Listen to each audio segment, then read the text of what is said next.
Juan Dhas here. I'm back doing YouTube lessons, and it's nice to be able to use this time, even though it is a bit of a crazy situation right now.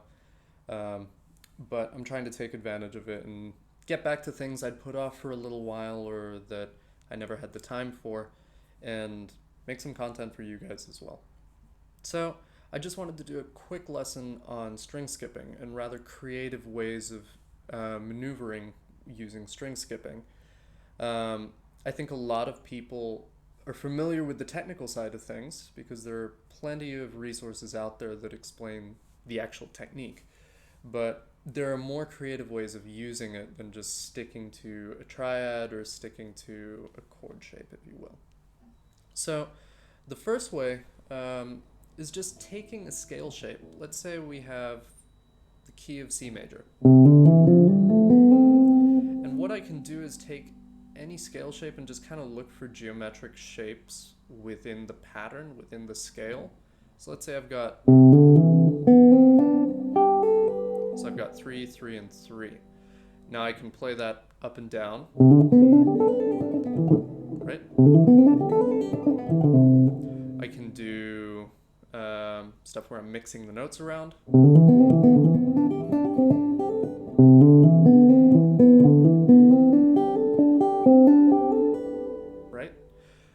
I can do reverse patterns or different permutations of the same thing. And you'll find you'll have to experiment with different fingerings for this.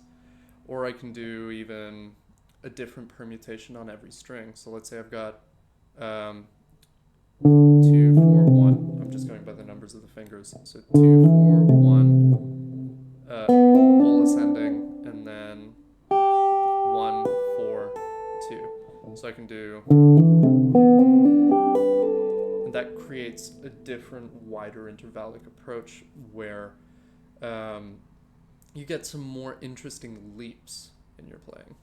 The cool thing about this is that you can then move it through your whole scale, so you end up with different patterns.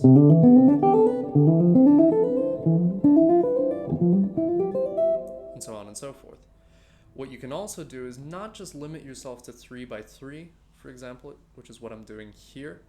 You can do 3, 2, 3. That'll give you a different phrasing. You can do 3, 2, 1. That's actually kind of a cool one. Or you can do, let's say, 2, 2, 3, 2, 3, 2. 2. And use that to connect to other phrases.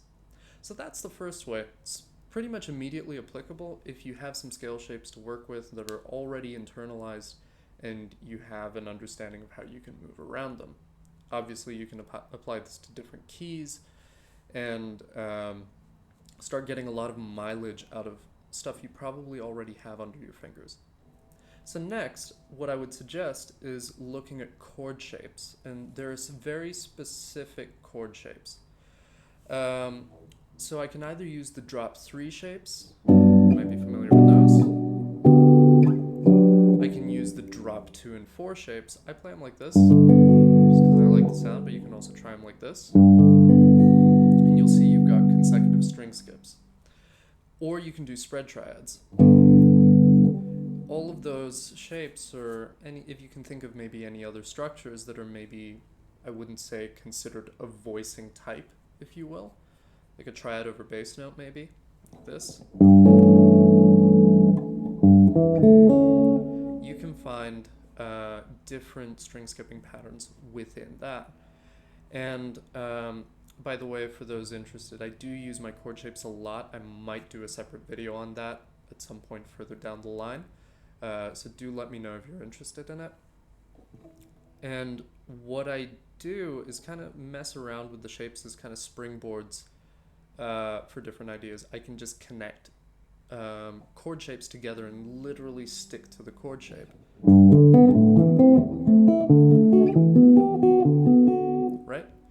kind of that whole Baroque-esque sound.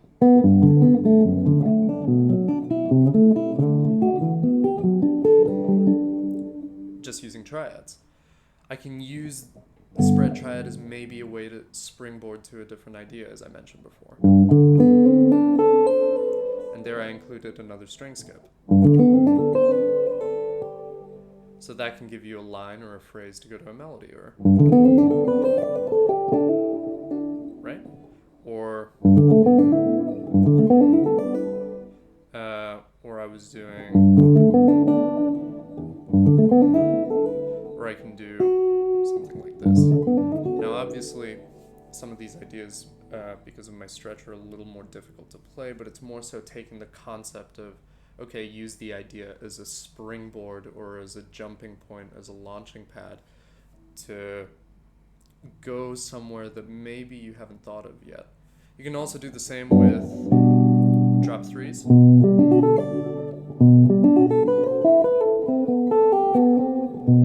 Or you can start connecting shapes together. So I can do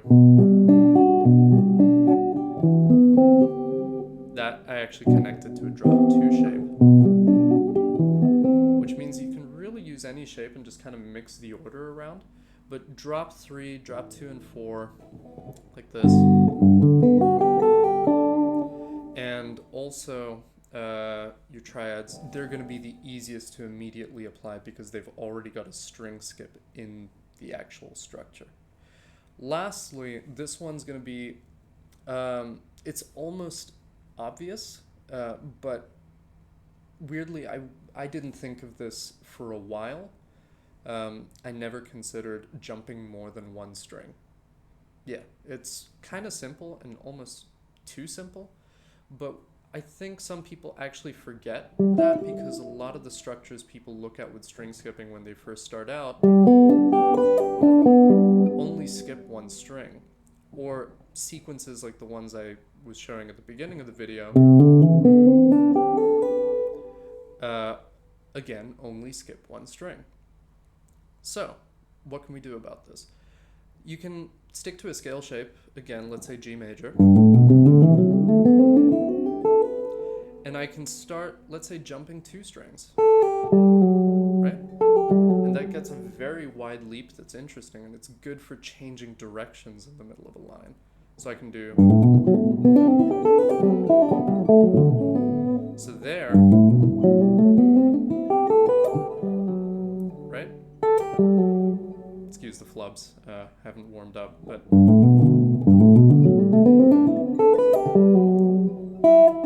that actually influenced changing the direction of the line. And it's very useful if you're doing long lines and then you're running out of space, or running out of range rather.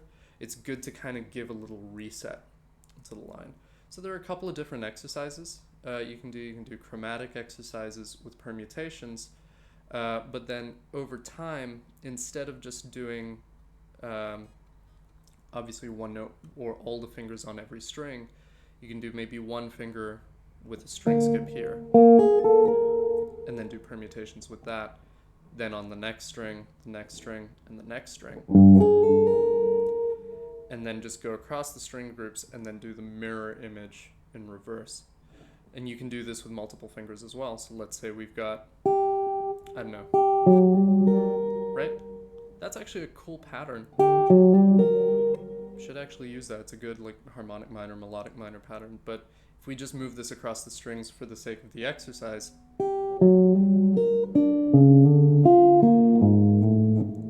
right? Then it's actually a very good technical exercise as well, because it forces your fingers into very uncomfortable positions for your hands that you probably haven't thought of. So I want to just leave you with that little idea. Try skipping more than one string. It's simple, almost too simple, but I think it's so simple that a lot of people could actually just forget about it and think, jump more than one string? Why haven't I thought of that? Because it's a little too obvious. So anyway, there's 3 ways you can make your string skipping a little more interesting. Hope you found this lesson really useful. Please, if you found this enjoyable or enjoyable or helpful in any way, do leave a comment down below, like the video, subscribe to the channel. I want to keep putting out more content for you guys. So, hope this helps.